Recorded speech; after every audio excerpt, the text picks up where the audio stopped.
Amigos de Renta 4, bienvenidos a una nueva temporada de nuestro noticiero. Ya son 3 temporadas en las que analizamos los fenómenos económicos y bursátiles en distintas partes del mundo y, por supuesto, algo que a todos ustedes les importa: ¿cuáles son las mejores recomendaciones para armar nuestro portafolio? En esta ocasión vamos obviamente a analizar cómo ha estado mayo en las bolsas, porque recordemos que venimos de un abril muy positivo para los distintos índices bursátiles. ¿Qué es lo que se proyecta para el resto del año? ¿Cómo también se viene el fenómeno inflacionario y cómo puede repercutir también en las valorizaciones de los distintos activos? Y también, algo muy importante, las novedades que tiene Renta 4, especialmente para Chile.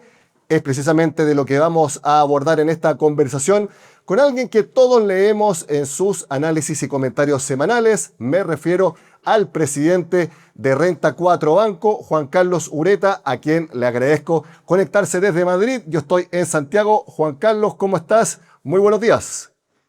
Buenos días, Nicolás. Encantado de estar con vosotros una vez más. Nosotros, usted a través de su columna y yo acá en el noticiero de Renta 4, hemos ido analizando cómo semana a semana están moviéndose los distintos índices bursátiles. Tuvimos un abril muy positivo en prácticamente todas las plazas. Mayo empezó algo más flojo, pero al alza todavía, y ese mejor ánimo se ha ido intensificando en los últimos días. Quisiera preguntarle, en estos momentos, ¿cómo ve el panorama bursátil y económico en el mundo?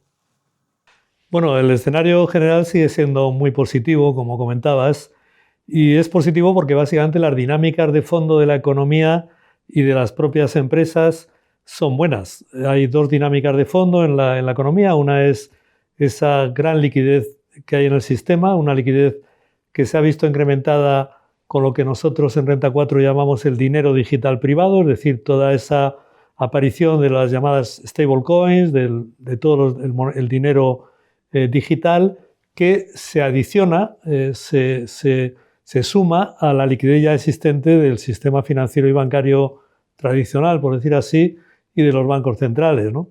Eso por un lado. Por otro lado tenemos ese fenómeno, esa otra dinámica de innovación que ahora se traduce en 2 palabras: inteligencia artificial. Estamos en la revolución que algunos consideran más importante a nivel tecnológico de la historia, la revolución de la inteligencia artificial, y esa es la segunda dinámica de fondo que está moviendo la economía en un sentido positivo y a los mercados financieros, a las bolsas y a los resultados empresariales, ¿no? Junto a esas 2 dinámicas, por decir así, se dan otras 2 transformaciones que nosotros a veces llamamos silenciosas porque apenas se notan. Y una es la eclosión, yo diría, de las economías emergentes que se suman al crecimiento con un nuevo modelo, que es el modelo de sumarse al crecimiento fomentando los mercados domésticos, no ya con el modelo de exportación, sino con el modelo de generar mercados domésticos potentes. Eso es algo que Chile conoce muy bien la diferencia entre lo que es crecer en base a exportar o crecer en base a tener también un mercado doméstico importante. Ahora lo que está pasando es que el conjunto de los emergentes están empezando a tener mercados domésticos cada vez más fuertes, cada vez mayores, ¿no? Esa es una transformación muy importante. Y luego otra es ese paso de la economía de servicios a la economía de las experiencias, ese tránsito que es una nueva revolución también en la economía y en la forma de funcionar. Bueno, esas 4 dinámicas, por decirlo así, pues generan un escenario muy positivo. Y luego, en el fondo, en el trasfondo de ese escenario positivo, tenemos otra cosa, y esa otra cosa es el cambio geopolítico que estamos viviendo, que es enorme, es un cambio de era a nivel geopolítico, es el tránsito de ese llamado multilateralismo a un nuevo modelo de globalización que se está formando, por tanto, cuyas reglas todavía no son reglas, por decir así, que ya sean claras, y ahí está esa lucha, esa guerra entre la potencia dominante, Estados Unidos, y la potencia emergente, China, para ver quién impone sus reglas, y ahí tenemos pues todos los fenómenos como Irán, etcétera, etcétera, etcétera, toda la inestabilidad que eso genera en el corto plazo. Pero como digo, yo diría hay una combinación de un escenario de fondo básicamente positivo y una especie de volatilidad de corto plazo o inquietud de corto plazo generada por esta transición hacia un nuevo modelo geopolítico, ¿no?, que se está formando, ¿no? Usted resumió muy bien los fundamentos estructurales de este buen sentimiento bursátil en distintas partes del mundo. Y algo que no deja de llamar la atención es que se da en medio de una enorme tensión geopolítica en el Medio Oriente. Todos hemos visto cómo se dispararon los precios de los combustibles, cómo se aumentan las proyecciones de inflación. Eso en macroeconomía puede llevar a menor crecimiento económico, pero si bien en algunos momentos, especialmente cuando comenzó el conflicto, eso tuvo repercusión en las bolsas, esto no ha sucedido en las últimas semanas, porque ya es difícil saber si las treguas van a ser duraderas, si las negociaciones realmente se van a traducir en aspectos concretos que se vayan a respetar. Y usted en sus columnas en las últimas semanas ha abordado esto, de que en otra época un conflicto de este tamaño podría realmente llevar a fuertes caídas en las bolsas, pero esto no está sucediendo y me gustaría que pudiera desarrollar por qué no hemos visto un efecto tan negativo como uno pudiera haber imaginado. Bueno, básicamente, por lo que he comentado, ¿no?, las dinámicas de fondo son muy potentes. Esa hiperliquidez que tenemos en el sistema, esa hiperinnovación que tenemos en el sistema, son dinámicas muy, muy potentes, ¿no? Y lo que ha ocurrido, como siempre ocurre en todo periodo de innovación, en todo periodo de cambio tecnológico, y no solamente tecnológico, sino también un poco en la economía, en la sociedad, las bolsas, los mercados financieros tienen una primera fase como de fascinación, ¿no?, en la cual descuentan ese nuevo amanecer, por decir así, ese nuevo ciclo de crecimiento global que puede venir, y lo descuentan de forma incluso un poco excesiva, ¿no? Lo hemos visto mucho en el campo de las tecnológicas, de las compañías ligadas a la inteligencia artificial, y realmente estamos ahí, estamos en esa fase inicial en la que los mercados financieros siguen en esa fascinación por toda la innovación tecnológica, por toda la enorme cantidad de recursos financieros que hay en el sistema, unos recursos financieros que están permitiendo invertir cantidades enormes, cantidades inimaginables de dinero en la inteligencia artificial, que están permitiendo pues salidas a bolsa como la que estamos viviendo estos días de SpaceX, la compañía de Elon Musk, que pues va a ser la mayor salida a bolsa de todos los tiempos y realmente parece que se va a absorber por el mercado de forma muy fácil, ¿no? Y por tanto, los mercados están ahí. Y en ese contexto, estas situaciones de corto plazo, o que se entienden más de corto plazo, como es en este caso el conflicto de Irán y la subida del petróleo, pues tienen un impacto menor, ¿no? Tienen impacto porque lo tuvieron en marzo, que duda cabe, tendrá un impacto también en la inflación, etcétera, pero se entiende que son temas de menor impacto que lo que es el escenario de fondo. Lo que sí ocurre, y creo que esto es importante, creemos en Renta 4 que esto es importante para analizar lo que pasa en el mercado, es que esa fase de fascinación, que siempre conduce a excesos, podría estar llegando un poco a su fin. Es decir, siempre que vemos una innovación muy potente en las bolsas, en los mercados, como pasó, por ejemplo, con las llamadas .com, con el mundo de Internet, en el año 99 y 2000, vemos una primera fase de excesos. En las valoraciones, los precios suben de manera acelerada y además suben hasta la estratosfera de manera parabólica, y luego viene una fase como de digestión, ¿no? Y luego ya pues vendrá el ciclo largo de crecimiento o continuará el ciclo largo de crecimiento, ¿no? Podríamos estar entrando en esa fase un poco más de digestión. Yo creo que hay algunas señales ya en los mercados que nos indican que a lo mejor esas grandes tecnológicas que han subido de una manera espectacular podrían estar empezando a una fase un poco más lateral o incluso de corrección. Lo hemos visto ya en compañías como Palantir, lo hemos visto en algunas otras compañías, Microsoft, por ejemplo, algunas de las llamadas hiperescaladoras, pero bueno, creemos que lo podemos empezar a ver en su conjunto en el sector de la alta tecnología vinculada a la inteligencia artificial. No dejarán de ser magníficas empresas, pero simplemente los excesos pues tenderán un poco a corregirse, ¿no? Esa es la forma en la que lo vemos. Es muy interesante porque lo que trasciende de su respuesta es que al final los fenómenos de mercado de innovaciones tecnológicas son mucho más potentes que los eventos geopolíticos, políticas de los distintos países, por más que pueden resonar mucho en un comienzo, pero son tan fuertes los cambios y los movimientos que al final son esos los fundamentos estructurales, tal como usted lo menciona.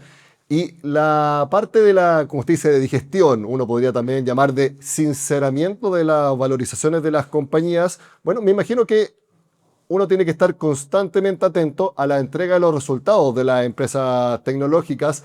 Y en el último tiempo lo que ha sucedido es que el mercado está esperando esas correcciones, está esperando que los números futuros dejen de ser tan positivos, pero lo que ha sucedido en el último tiempo es que siempre las tecnológicas están sorprendiendo de manera positiva. Entonces, yo creo que ese sinceramiento debiera venir, pero la pregunta es, ¿en qué momento?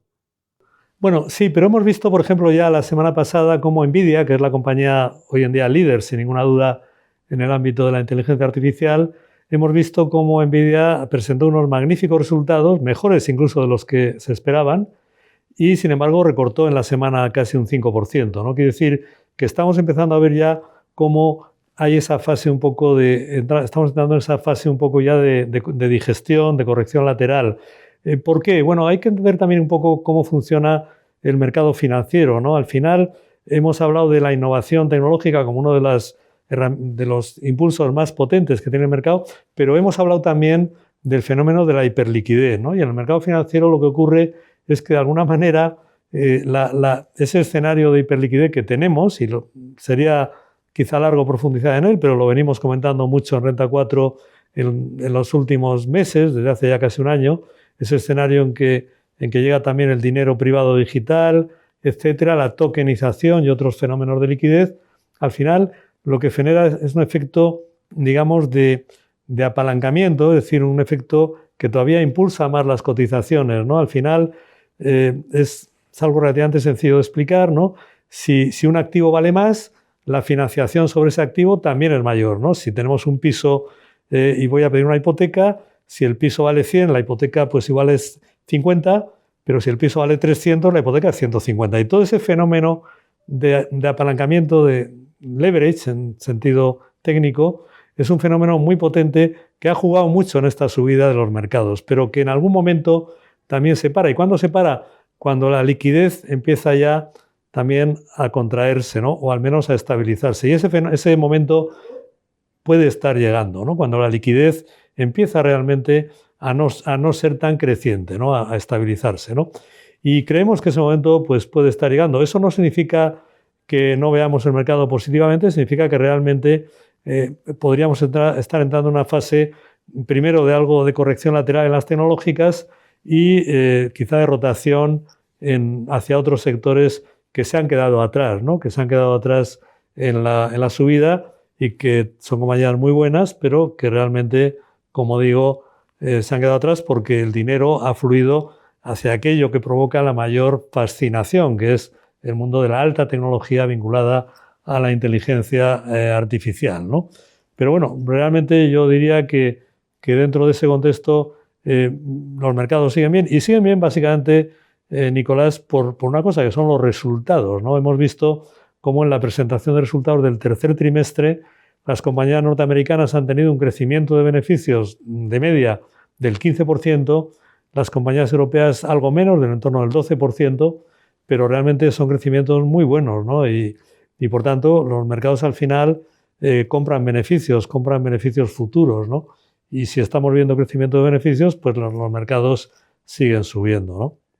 ¿Cómo usted cree entonces que se puede armar en estos momentos un portafolio bien equilibrado y con buenas perspectivas para las personas que nos están viendo? Porque si hay buenas perspectivas para los mercados y para las empresas, uno tendería a pensar en aumentar la exposición a renta variable, a acciones de distintos mercados. Puede ser Estados Unidos, puede ser los mercados emergentes, por lo que usted mencionaba.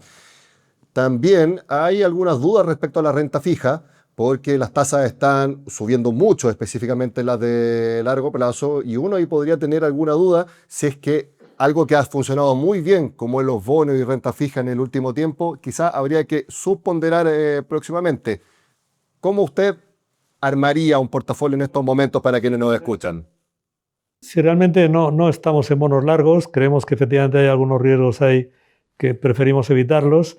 La parte que tengamos en liquidez preferimos tenerla en activos de corto plazo, en renta fija, pero de corto plazo, no estar sujetos al riesgo de tipo de interés. Eh, Realmente, y pensamos que donde hay que estar es en renta variable en empresas, ¿no?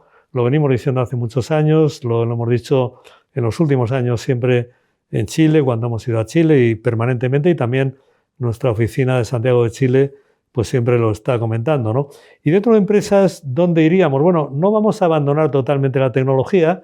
La tecnología es una tesis de inversión demasiado potente y demasiado estructural como para abandonarla. Sí estamos descargando algo, bueno, bastante en esas empresas de tecnología que han tenido ese ascenso parabólico, como antes decía, que entendemos que puede haber un exceso de valoración, burbuja o no burbuja siempre es algo discutible, pero exceso de valoración, y sí que estamos manteniendo algo en tecnología, sobre todo en empresas de tecnología de las que no ha subido tanto, en los Microsoft, en Amazon, en compañías que no han tenido esos excesos de valoración, y estamos yendo también a compañías más tradicionales, sectores que se han quedado atrás, sectores como en Europa sería el sector lujo. Hermès, por ejemplo, nos parece una magnífica compañía. Sectores como alimentación, ahí tenemos pues un Danone, incluso un Nestlé. Sectores vinculados a la salud, y ahí tenemos compañías que se han quedado muy atrás, como Bayer, como Alcon, como AstraZeneca. Sectores vinculados también incluso a la tecnología, pero más en la parte de software. Hemos visto como una compañía europea como es SAP, la alemana SAP, pues se ha quedado muy atrás porque precisamente por la amenaza que según algunos supone para esa compañía la inteligencia artificial, ¿no? Bueno, hay un conjunto de compañías también en el ámbito, por cierto, de las materias primas, las mineras. Nos gustan mucho las mineras, algunas de ellas también mineras chilenas. Bueno, en el ámbito de compañías más globales, pues mineras como Newmont Mining o mineras como la propia Glencore, y compañías muy vinculadas a recursos y a materias primas, ¿no? A recursos básicos y materias primas, ¿no? Estamos hablando de un nuevo ciclo de crecimiento global con esos dos pilares de la hiperliquidez del sistema y la innovación tecnológica. Eso no excluye que haya momentos de corrección, lo sabrá, pero en un ciclo de crecimiento global todo lo que esté vinculado a materias primas, alimentación, a recursos básicos, lo que esté vinculado a salud, es importante. Y luego todo lo que se llama la nueva economía de las experiencias, ¿no? La economía vinculada a los viajes, al ocio, al disfrute, al entertainment. Y ahí pues también tenemos que hablar de compañías chilenas, ¿no? Compañías como la propia LATAM Airlines, sujeta en el corto plazo a toda la amenaza del combustible, etcétera, pero nos parece que es una compañía muy buena. Compañías como Banchile, vinculada al sector financiero, compañías como Falabella, consumo, retail, que se ha quedado en un precio muy atractivo. Compañías chilenas también muy interesantes, además de las mineras pues antes comentadas, ¿no? Bueno, por tanto, iríamos a compañías, quizá haríamos una mezcla en la que vamos a ponderar menos ahora mismo las grandes tecnológicas o las tecnológicas más innovadoras, porque la mayor parte de ellas han tenido subidas que las sitúan en precios muy excesivos. No vamos a salir totalmente de ellas porque siempre hay que tener, por decir así, un pie en ellas, pero sí vamos a bajar bastante la ponderación y vamos a subir compañías más tradicionales en sectores que entendemos que son de largo recorrido, como los que he citado, ¿no? Consumo básico, alimentación, retail, toda la parte de salud, minería, etcétera, ¿no? Es un poco el mix que estamos haciendo, ¿no? Pero efectivamente renta variable sin duda, y en la parte que tengamos en liquidez, que sí que es verdad que ahora mismo hemos subido algo la parte de liquidez, sobre todo renta fija de corto plazo. Ese es un poco el mix que estamos proponiendo, ¿no? Juan Carlos, en Renta 4 hace ya algunos años que ustedes vienen estableciendo como filosofía el ser selectivos. Usted mismo indicó incluso de empresas específicas de Europa y también de Chile. Me imagino que eso es algo que ustedes quieren seguir profundizando en Renta 4, en los distintos países donde operan, y quieren seguir también expandiendo el foco hacia el wealth management, el- la administración de activos de patrimonio de las personas. Cuéntenos un poco los planes que tienen a corto y mediano plazo en Renta 4 para la región y también, por supuesto, para Chile. Bueno, pues mira, nosotros realmente empezamos en Chile el año 2013. El año 2020 yo creo que fue un año para nosotros muy importante porque ahí nos posicionamos claramente como líderes en la intermediación online en el segmento retail. Ese año fue sin duda un año para nosotros muy importante. El año 2023 nos consolidamos en el mundo institucional, tanto en renta fija local como en renta fija internacional. En la mesa de bonos de Renta 4 se hizo un hueco importante, un espacio importante en el mercado chileno. Somos hoy en día uno de los principales actores en el mercado chileno en bonos, por tanto, en lo que se podría decir intermediación institucional, ya no solamente retail. Y luego pasamos ya un poco a trabajar el mundo del año 2024, el mundo de la empresa, fundamentalmente trabajando mucho todo el mundo de la tesorería, por un lado, de la gestión de tesorería, y por otro lado de la compraventa de divisa, el mundo FX, el mundo de las divisas. Y luego finalmente pues hemos pasado al desarrollo del área del wealth management, ya el año 2024 también, 25 y lo que va de 2026, y lo hemos hecho de la mano de acuerdos de distribución con algunos de los grandes actores del mercado chileno, como son bancos como BTG, Vice, BCI, entre otros, ¿no? ¿Lo vemos pronto por acá en Chile, Juan Carlos? Sí, no, muy pronto. Yo creo que en otoño tenemos previsto, yo creo que en octubre, noviembre estaremos por allí sin duda. El otoño europeo. Ahí estaremos. Muy bien. Juan Carlos Ureta, presidente de Renta 4 Banco. Como siempre, muy buena conversación con usted. Que tenga una excelente semana. Lo mismo, Nicolás. Un fuerte abrazo. Análisis económico, bursátil y también de las novedades que tiene Renta 4 para Chile en el corto plazo. Es lo que quisimos comentar con ustedes acá en el noticiero de Renta 4. Soy Nicolás Paut y como siempre los invito a que sigan conectados con nosotros.